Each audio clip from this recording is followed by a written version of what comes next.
अमरीकी रियासत वाशिंगटन में व्हाइट हाउस के करीब नेशनल गार्ड्स के एहलकारों पर फायरिंग, 2 एहलकार शदीद जख्मी हो गए। पुलिस ने फायरिंग करने वाले एक मुश्तबा शख्स को हिरासत में ले लिया। अमरीकी हुकाम के मुताबिक मुश्तबा शख्स की शनाख्त 29 साल के अफगान शहरी रहमान उल्लाह से कर ली गई। रहमान उल्लाह 2021 में अमरीका आया था। फायरिंग के वाक़े के बाद व्हाइट हाउस को आर्जी तौर पर बंद कर दिया गया।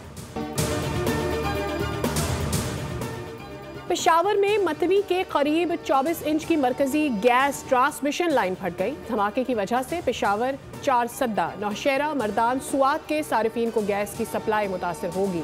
गैस की सप्लाई बंद करने के लिए टीमें इलाके में भेज दी गई हैं।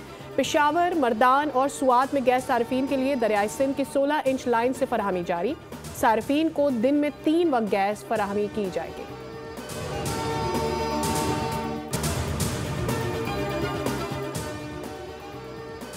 पंजाब के मुख्तलिफ शहरों की फ़ज़ा आज भी आलूदा। स्मॉग के बाइस motorway M1 Peshawar toll plaza से सुआबी तक बंद कर दी गई।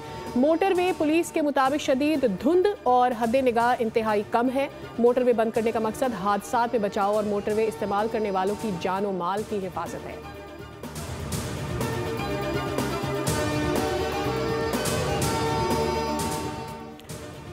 पाकिस्तान स्टॉक मार्केट में जबरदस्त तेजी। 100 इंडेक्स में 600 से ज़ायद पॉइंट्स का इजाफा रिकॉर्ड। इंडेक्स 1,63,800 की सतह उबूर कर गया।